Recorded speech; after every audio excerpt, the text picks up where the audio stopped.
Hello friend, स्वागत है आपका अपने यूट्यूब चैनल विज्ञान बोर में।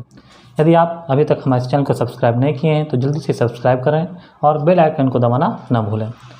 तो आज का हमारा टॉपिक है different type of chemical reaction, विभिन्न प्रकार के रासायनिक अभिक्रियाएँ। तो पहले ये बता दें कि आज हम रासायनिक अभिक्रियाओं के कुल 9 प्रकार के बारे में पढ़ेंगे।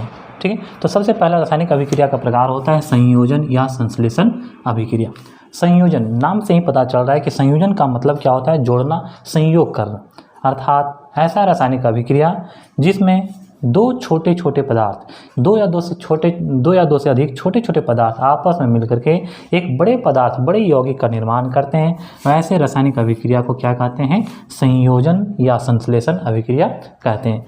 उदाहरण के लिए सल्फर और ऑक्सीजन, ये दोनों छोटे छोटे परमाणु हैं, छोटे छोटे तत्व हैं। ठीक है, और ये दोनों आपस में मिल करके अभिक्रिया करके किसका निर्माण करेंगे, SO2 सल्फर डाइऑक्साइड गैस का निर्माण करते हैं। तो इस अभिक्रिया में हम देख रहे हैं दो छोटे छोटे पदार्थ, दो छोटे छोटे तत्व मिल करके एक बड़े तत्व, बड़े यौगिक का निर्माण कर रहे हैं। तो ऐसे अभिक्रिया को ही क्या कहते हैं, रासायनिक संयोजन अभिक्रिया कहते हैं।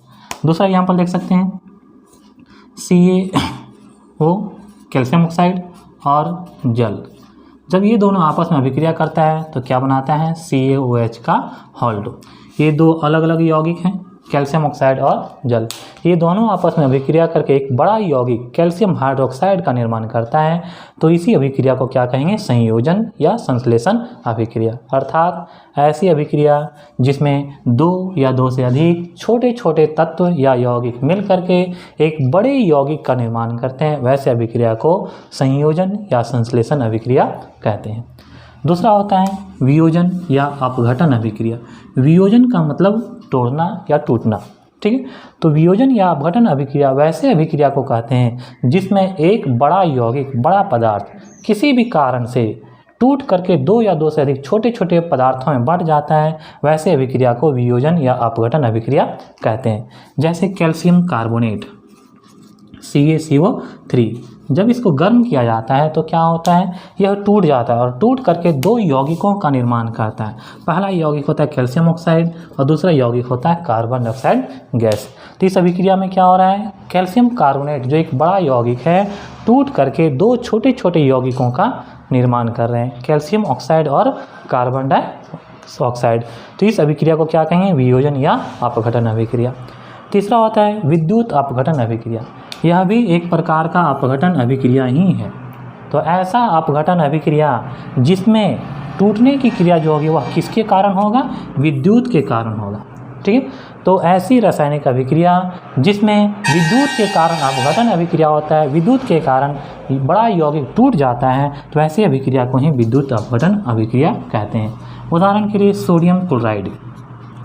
जब हम सोडियम क्लोराइड के जलीय विलयन में विद्युत धारा प्रवाहित करते हैं तब क्या होता है, सोडियम आयन और क्लोरीन आयन ये दोनों क्या होता है, कैथोड और एनोड पर जमा हो जाता है। अर्थात सोडियम क्लोराइड के जलीय विलयन में विद्युत धारा प्रवाहित करने से सोडियम और क्लोरीन ये दोनों अलग अलग हो जाते हैं। यहाँ पर भी हम देख रहे हैं कि सोडियम क्लोराइड को गर्म करने, विद्युत धारा प्रवाहित करने से सोडियम और क्लोरीन दो भागों में टूट जा रहा है, अपघटन हो रहा है। तो लेकिन यहाँ पर कारण क्या अपघटन का, विद्युत है।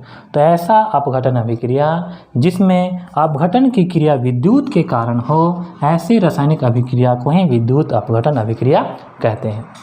अभिक्रिया का चौथा प्रकार है विस्थापन अभिक्रिया, डिस्प्लेसमेंट रिएक्शन। इसका एक और भी नाम है सब्स्टिट्यूशन रिएक्शन। विस्थापन का तात्पर्य क्या हुआ, हटाना, विस्थापित करना। अर्थात ऐसी अभिक्रिया जिसमें अधिक अभिक्रियाशील धातु अपने से कम अभिक्रियाशील धातु के लवण से उस धातु को विस्थापित कर देता है, हटा देता है, ऐसी अभिक्रिया को ही क्या कहते हैं, विस्थापन अभिक्रिया कहते हैं। जैसे यहाँ पर हम एक लवण ले रहे हैं कॉपर सल्फेट।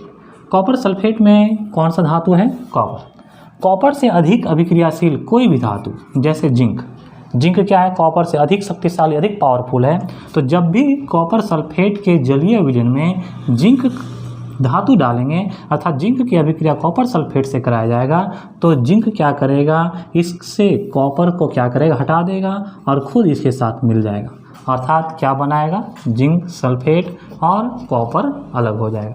तो इस अभिक्रिया में हम देख रहे हैं क्या होता है, जिंक कॉपर सल्फेट के जलीय विलयन में से कॉपर को विस्थापित करके खुद सल्फेट के साथ मिल करके जिंक सल्फेट का विलयन बना लेता है और कॉपर अलग हो जाता है। तो इस अभिक्रिया में क्या कर रहा है, जिंक कॉपर को विस्थापित कर रहा है, हटा रहा है। तो ऐसी रासायनिक अभिक्रिया को ही क्या कहते हैं, विस्थापन अभिक्रिया कहते हैं। अगला अभिक्रिया होता है द्विविस्थापन, अर्थात विस्थापन इसमें भी होता है लेकिन द्वि अर्थात दोनों का डबल डिस्प्लेसमेंट रिएक्शन। इस अभिक्रिया में क्या होता है, दो यौगिक अपने आयनों का आदान प्रदान करते हैं, एक्सचेंज कर लेते हैं। उदाहरण के लिए जैसे ये यौगिक है XY और AB, ये अभिक्रिया के फलस्वरूप अभिक्रिया के बाद क्या होगा, इसका जो ऋणात्मक है ऋण आयन है, ठीक है, वह इसके धन आयन से मिल जाएगा और इसका जो ऋण आयन है वह इससे मिल जाएगा। ठीक, तो इस प्रकार से यहाँ पर देख रहे हैं जो B A के साथ था वह किसके साथ हो गया, अब X के साथ, और Y जो X के साथ था अब किसके साथ हो गया है, A के साथ। अर्थात इस अभिक्रिया में दो यौगिक अपने पार्टनर का क्या कर लेते हैं, एक्सचेंज कर लेते हैं, अदल बदल कर लेते हैं। ऐसी अभिक्रिया को क्या कहते हैं, विस्थापन अभिक्रिया कहते हैं। उदाहरण के लिए AgNO3 और NaCl, सिल्वर नाइट्रेट और सोडियम क्लोराइड, जब ये दोनों के बीच अभिक्रिया होता है तो क्या होता है, यह जो नाइट्रेट सिल्वर के साथ है वह सोडियम के साथ मिल जाता है, अर्थात क्या बनाते हैं NaNO3, और जो क्लोरीन सोडियम के साथ था वह किसके साथ मिल जाएगा, सिल्वर के साथ, और क्या बनाया जाएगा AgCl। इस प्रकार से यहाँ पर देख रहे हैं कि जो नाइट्रेट था वह सोडियम के साथ मिल गया और जो क्लोरीन था वह सिल्वर के साथ मिल जाता है। तो इस अभिक्रिया को ही क्या कहते हैं, द्विविस्थापन अभिक्रिया कहते हैं। अगला है अवक्षेपण अभिक्रिया। अवक्षेपण एक ऐसा अभिक्रिया है जिसमें अभिक्रिया के फलस्वरूप विलयन का एक पदार्थ ठोस रूप में उस बर्तन के सतह के नीचे बैठ जाता है और उसी ठोस पदार्थ को ही क्या कहते हैं, अवक्षेप कहते हैं। ठीक है, जैसे AgNO3, अभी जो एग्जाम्पल हम ऊपर पढ़े थे वही एग्जाम्पल है, प्लस NaCl, अर्थात जब सिल्वर नाइट्रेट की अभिक्रिया सोडियम क्लोराइड के साथ कराते हैं तब क्या होता है, यह क्लोरीन इस सिल्वर के साथ अभिक्रिया कर लेता है AgCl और यह बर्तन के सतह नीचे में बैठ जाता है, यही अवक्षेप है। और साथ ही साथ क्या बनता है, NaNO3। तो इस प्रकार से इस अभिक्रिया के फलस्वरूप सिल्वर क्लोराइड अवक्षेप के रूप में विलयन से अलग हो जाता है, प्रेसिपिटेट के रूप में अलग हो जाता है, इसीलिए इस अभिक्रिया को क्या कहते हैं, अवक्षेपण अभिक्रिया कहते हैं। अगला अभिक्रिया है उदासीनीकरण अभिक्रिया अर्थात न्यूट्रलाइजेशन अभिक्रिया। तो अम्ल और भस्म इन दोनों के परस्पर अभिक्रिया को ही क्या कहते हैं, उदासीनीकरण अभिक्रिया कहते हैं। जब कोई भी अम्ल HCl अर्थात हाइड्रोक्लोरिक अम्ल, ठीक है, और कोई भी भस्म जैसे NaOH, जब अम्ल और भस्म इन दोनों के बीच अभिक्रिया होता है तो ये दोनों एक दूसरे के गुण जो होते हैं, प्रॉपर्टी होते हैं, उसको कैंसिल कर देते हैं, निरस्त कर देते हैं और क्या बनाते हैं, एक लवण बनाते हैं NaCl और जल का निर्माण करते हैं। तो जब किसी अम्ल की अभिक्रिया किसी भस्म से, क्षार से करते हैं, एसिड की अभिक्रिया बेस से करते हैं तो एक लवण का निर्माण होता है और साथ ही साथ जल का निर्माण होता है। तो इसी अभिक्रिया को क्या कहते हैं, उदासीनीकरण अभिक्रिया कहते हैं। अगला होता है प्रकाश रासायनिक अभिक्रिया, फोटोकेमिकल रिएक्शन। नाम से ही पता चल रहा है, ऐसा रासायनिक अभिक्रिया जिसमें किसकी उपस्थिति अनिवार्य होगी, प्रकाश की। ठीक है, तो ऐसी रासायनिक अभिक्रिया जो प्रकाश की उपस्थिति में ही संभव है, ऐसी रासायनिक अभिक्रिया को ही क्या कहते हैं, प्रकाश रासायनिक अभिक्रिया, फोटोकेमिकल रिएक्शन कहते हैं। जैसे हाइड्रोजन गैस और क्लोरीन गैस, यदि इन दोनों गैस को हम बंद अंधेरे कमरे में एक बर्तन में प्लेट में मिला के रख देंगे तो इस दोनों के बीच में कोई अभिक्रिया नहीं होगी। लेकिन जैसे ही इस प्लेट को, इन दोनों के मिश्रण को धूप में ले आएंगे तो ये दोनों मिल करके किसका निर्माण कर लेंगे, हाइड्रोजन क्लोराइड गैस का निर्माण कर लेंगे। इस अभिक्रिया के होने के लिए यहाँ पर किसकी आवश्यकता है, सनलाइट की आवश्यकता होती है, प्रकाश की आवश्यकता होती है। इसीलिए इस अभिक्रिया को क्या कहते हैं, प्रकाश रासायनिक अभिक्रिया कहते हैं। ठीक है, यह अभिक्रिया सूर्य की अनुपस्थिति में संभव नहीं है। तो प्रकाश संश्लेषण जो फोटोसिंथेसिस रिएक्शन हम लोग बचपन से पढ़ते आ रहे हैं, उस अभिक्रिया को भी हम प्रकाश रासायनिक अभिक्रिया कह सकते हैं, क्योंकि जो पेड़ पौधे प्रकाश संश्लेषण करते हैं वह केवल और केवल सूर्य प्रकाश की उपस्थिति में ही संभव है, इसकी अनुपस्थिति में वह संभव नहीं है।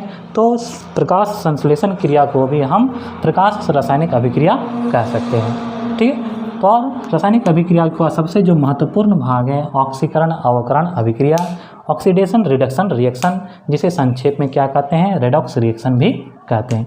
यह रासायनिक अभिक्रिया का सबसे महत्वपूर्ण पार्ट है। इसके बारे में हम अगले वीडियो में चर्चा करें।